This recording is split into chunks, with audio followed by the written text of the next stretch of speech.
నాకు అది ఏమనంటే రాజకీయాలు మాట్లాడారు ఏమైనా మాట్లాడారు. కలెక్టరేట్లో పడుకున్నాం, బస్సులో పడుకొని చేస్తాం. సంతోషమే బస్సులో పడుకొని బస్సులో పడుకొని ఎందుకు చేస్తాం? హైదరాబాద్ నుంచి వచ్చి ఇక్కడ వచ్చి పర్ఫెక్ట్ అయితే నువ్వు బస్సులో పడుకుని చేసామంటే అర్థం ఉంది. మీ ఇల్లు ఎంత దూరం ఆ బస్సుకిను మీ ఇల్లుకిను చెప్పండి. ముఖ్యమంత్రి ఇంటికిను బస్సులో పడుకున్న కలెక్టరేట్కి ఎంత దూరం? 2 కిలోమీటర్లే కదా.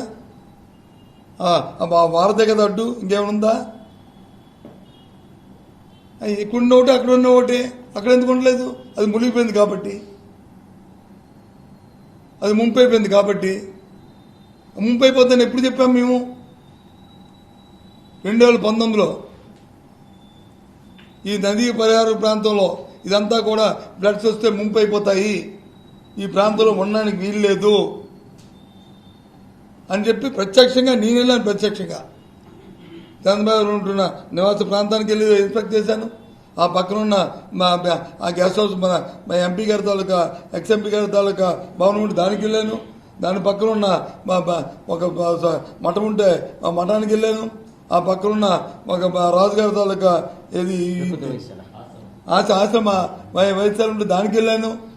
వాళ్ళందరికీ కూడా కానీ కూర్చోబెట్టి చెప్పాను. దాని అమ్మమ్మ ఇది వచ్చి రాజకీయం చేసి ఇవన్నీ తీయించడానికి చూస్తున్నారు, అది చేస్తున్నారు. కాదండి, ఇది పరిస్థితి కాదు. ఇది ఇవాళ కాబట్టి రేపైనా ప్రమాదం ఇక్కడ.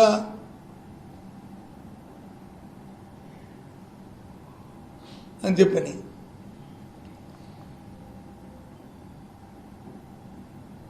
ప్రతిదాన్ని రాజకీయమే. దురదృష్టి ఆలోచన చేసి దురదృష్టి దానికి తగ్గ పరిష్కారానికి ఒక పర్మనెంట్ సొల్యూషన్ కోసం ఆలోచన చేయకూడదు. ఆ రోజు టెంపరీ ఏమనంటే ఓ బుర్ర తెలియడం. జీవితాంతం మ్యాజిక్లేనా? ఇవాళ ఎఫెక్ట్ అయ్యారు. ఆహాకారాలు ఎక్కడ చూసినా సరే భోజనం పెట్టలేదంటే, భోజనం అందించలేదంటే చెప్పనండి. ఒకసారి మీ మీడియా ద్వారా అడుగుతున్నాను, మీరు కూడా దయచేసి అడగండి. ఎన్ని రిలీఫ్ క్యాంపులు పెట్టారు? ఈ విజయవాడలో ఎన్ని రిలీఫ్ క్యాంపులు పెట్టారు చెప్పండి. ఒక్కొక్క రిలీఫ్ క్యాంప్ ఎంతమంది ఉన్నారు? ఎంతమంది మీరు ఇనాడిట్ అయిపోయిన అక్కడ వికెట్ చేసి తీసుకొచ్చి ఇక్కడ పెట్టారు చెప్పనండి. లేదే అదే అంటాను. ఇప్పుడు చెప్పనండి, ఎక్కడ ఉన్నా ఆ పేరు చెప్పనండి. ఎట్లా లేవు. దురదృష్టం. ఒక రిలీఫ్ క్యాంప్ కూడా పెట్టకుండా ఇవాళ ఉన్నాయంటే ఏంటిది?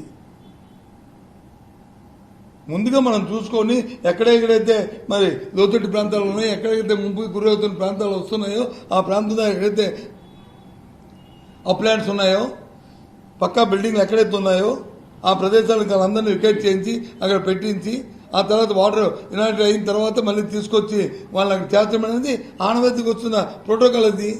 అది ఎస్ఓపి స్టాండర్డ్ ఆపరేషన్ అవి ప్రొసీజరు. దాన్ని ఫాలో అవ్వలేదు, ఆ కార్యక్రమం చేయలేదు. ఎంతసేపు వాళ్ళని విమర్శించడం, వీళ్ళు దానివల్ల ఏమొస్తుంది? అల్టిమేట్గా నష్టపోయి జనం ప్రాణాలు పోయేది, ప్రాంతాల ప్రాణాలు.